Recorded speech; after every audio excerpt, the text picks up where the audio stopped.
Olá, minhas amigas, meus amigos, que a paz do nosso Mestre esteja em nossos corações. É o nosso primeiro estudo relativo à análise do Evangelho de Jesus segundo os olhos da doutrina espírita, né? E estamos a estudar, portanto, o Evangelho por Emmanuel e começamos com os comentários ao Evangelho segundo Mateus. Para contextualizar, trouxemos aqui o Novo Testamento de Haroldo Dutra Dias, o anúncio do nascimento, Mateus, capítulo 1, versículo 18 a 25. Ora, o nascimento de Jesus Cristo foi assim. Maria, sua mãe, prometida em casamento a José, antes de coabitarem, antes de conviverem, antes de se consociarem, concebeu pelo Espírito Santo.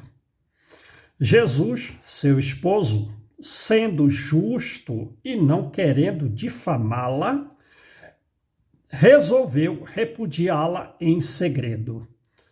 Após ter cogitado estas coisas, eis que, em sonho, apareceu um anjo do Senhor, dizendo: José, filho de Davi, não temas receber Maria, tua mulher, pois o que nela foi gerado vem do Espírito Santo. Ela dará à luz um filho e o chamarás pelo nome de Jesus, pois ele salvará o seu povo dos seus pecados. Tudo isto aconteceu para que se cumprisse o que foi dito pelo Senhor através do profeta que diz: Eis que a Virgem conceberá e dará à luz um filho, e o chamarão pelo nome de Emmanuel, que traduzido é Deus conosco. Ao despertar do sono, José agiu conforme lhe ordenara o anjo do Senhor e recebeu sua mulher, mas não a conheceu até ela dar à luz um filho, a quem chamou pelo nome de Jesus. Pois bem, o comentário de Emmanuel, o primeiro que nós vamos estudar, tem o título José da Galileia. E ele comenta justamente este capítulo 1, exatamente o versículo 20. Então, é Mateus capítulo 1, versículo 20. Que, repetindo só este versículo e projetando ele isto, eis que em sonho lhe apareceu um anjo do Senhor dizendo: José, filho de Davi, não temas receber a Maria. Então, o comentário. Em geral, quando nos referimos aos vultos masculinos que se movimentam na tela gloriosa da missão de Jesus, atendemos para a precariedade, para a insegurança, para a inconstância dos seus companheiros. E até os apóstolos foram inseguros, inconstantes, precários, né?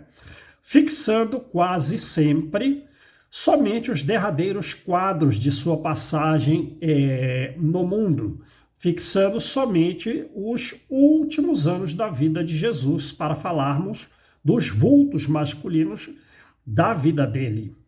É preciso, porém, observar que, a par de beneficiários ingratos, de ouvintes indiferentes, de perseguidores cruéis e de discípulos vacilantes, houve um homem integral, pleno, absoluto, puro, que atendeu a Jesus, hipotecando-lhe, oferecendo-lhe o coração sem mácula, sem mancha e a consciência pura.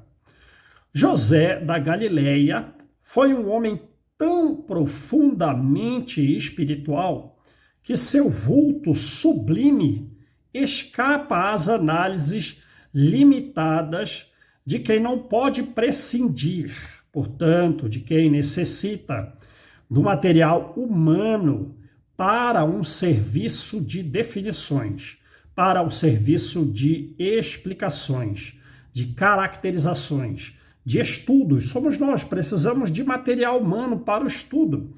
Mas José escapou até essa análise.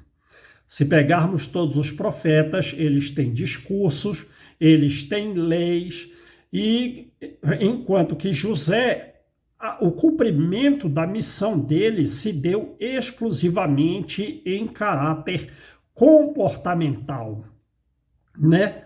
Ele cumpriu a sua tarefa de auxiliar a vinda de Jesus ao mundo. E esse acontecimento é o maior acontecimento da história do mundo, a vinda do Cristo.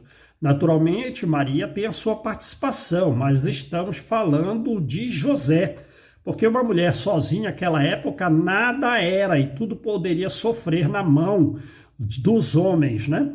Então, José cumpre a sua missão com obediência, com silêncio, num imenso sacrifício, sem desejar reconhecimento pessoal, não é isso? É isso, né? Então, Emmanuel continua. Já pensaste no cristianismo sem ele?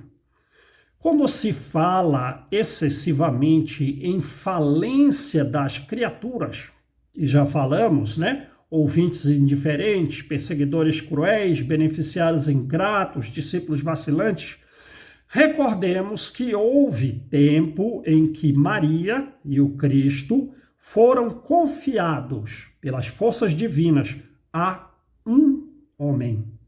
Entretanto, embora honrado pela solicitação de um anjo, nunca se vangloriou de dádiva tão alta.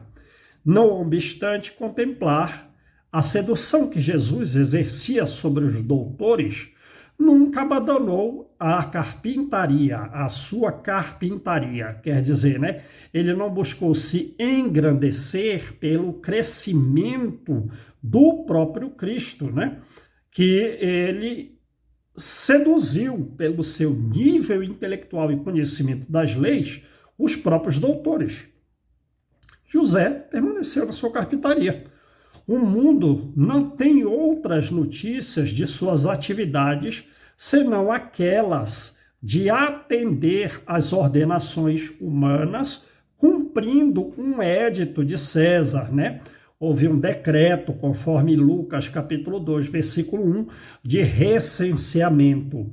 Um recenseamento que obrigou ele a sair de Nazaré e voltar para Belém, onde Jesus nasceu. Porque esse censo queria determinar naturalmente qual era a população administrativa de um lugar ou de outro, em função da busca de coletar impostos um tanto excessivo da população, né? E logo a seguir também tivemos o decreto de Herodes, determinando a morte de todos os meninos de Belém e os arredores com menos de 2 anos, né? E as que nolo mostram José no templo e no lar, entre a adoração e o trabalho, sem qualquer situação de evidência. Deu a Jesus tudo o que podia dar. A ele deve o cristianismo a porta da primeira hora. Mas José passou no mundo dentro do divino silêncio de Deus, né? Como Deus tão silencioso, José, como Deus, também foi significativamente silencioso no cumprimento da sua missão, que era trazer Jesus ao mundo, o mais importante acontecimento da história deste planeta. Que a paz de Jesus esteja conosco, meu irmão, minhas irmãs, luz e paz para todos nós.